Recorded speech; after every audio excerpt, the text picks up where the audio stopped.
Greetings, everyone, and welcome back to Microsoft's Java for Beginners series. My name is Brian Benz, and I'm a cloud advocate at Microsoft. I'm joined by David Grieve, who's going to talk to us about records. David, do you want to tell us a little bit about yourself and about records? Sure. I'm David Grieve. I work here at Microsoft in the Java engineering group.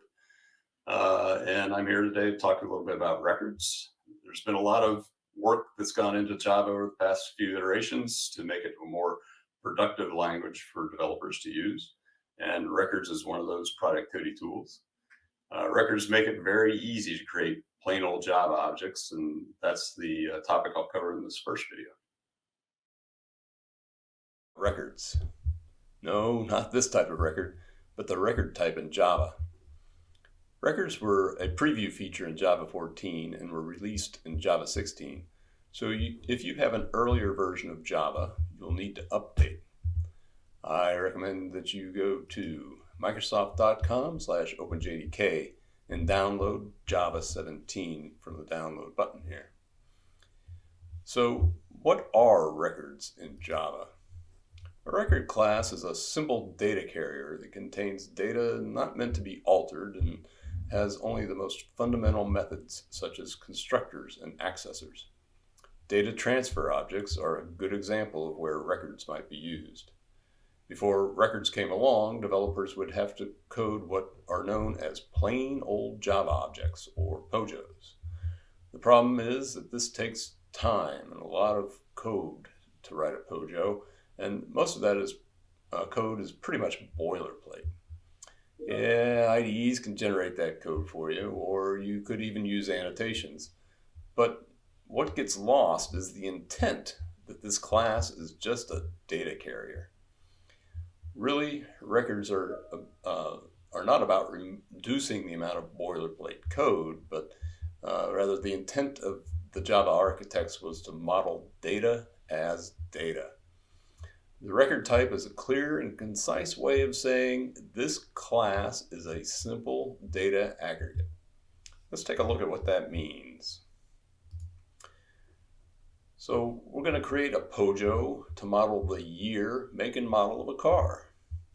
We'll call this class car POJO. For that, we'll need some data members. We want to make them immutable, so we made them final. We're going to add a constructor, and we need some accessor methods to get at that data. Notice that these accessor methods are all prefixed with get. This is an older style of doing accessor methods based on Java Beans specifications, more of a convention than anything. And you'll see in a minute that in records they do this a little bit differently. Let's see. Oh, what else do we need? We need to override equals method, and if we're going to override equals method, we should probably also implement the hashcode method. These two go hand in hand. And lastly, why not? We'll add a toString method. So you can see that for this very simple set of data, year, make, and model, there's quite a bit of code that has to get written for a plain old Java object. So let's do the same thing, but this time let's use the record class. And I've already done that, so let's skip over here, and boom, there it is. That's all it takes in using the record type to create the same thing as we've just written all that code to do. Notice here that we have declared a record. We were calling it car record, so that is the name of our record. And then we have in these parentheses what look to be some parameters. Well, these are not really parameters. These are what are called the components of the record. So when you look at these, you're really talking about the components of the record. Year, make, and model are the components of our record. It's important to note that the accessor methods are not get. So I can't say override public get year. Okay, because get year is not a method in the record. The method is actually year. So you'd have, instead of get year, you have year. Instead of get make, you have make, and so on. It's also so anyway, you can, as you can see, you really kind of get two things here. First, you get a really concise way of declaring a class that's meant to do nothing more than carry data, and that's this declaration right here, very concise.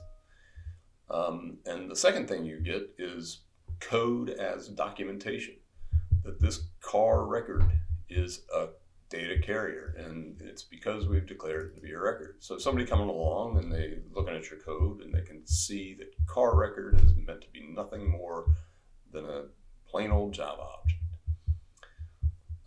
There's a lot more to records than what I've just shown you, but it would take a bit more time to go through that. So I'm going to do a follow-on video that will take a closer look at records. In the meantime, if you want to look at some documentation about records, you can go to the Java 17 Java documentation. Look for the Java language updates, and there you can find record classes. And this goes into some detail, a good tutorial and some detail about the record class in Java.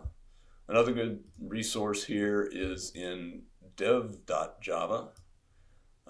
If you go to dev.java and use their little search feature, you can search for records, and you'll probably come upon using the record model to model immutable data. Another good tutorial goes into a very good explanation of what records are and how they work, and some of the details that I'll cover in a screen recording to follow.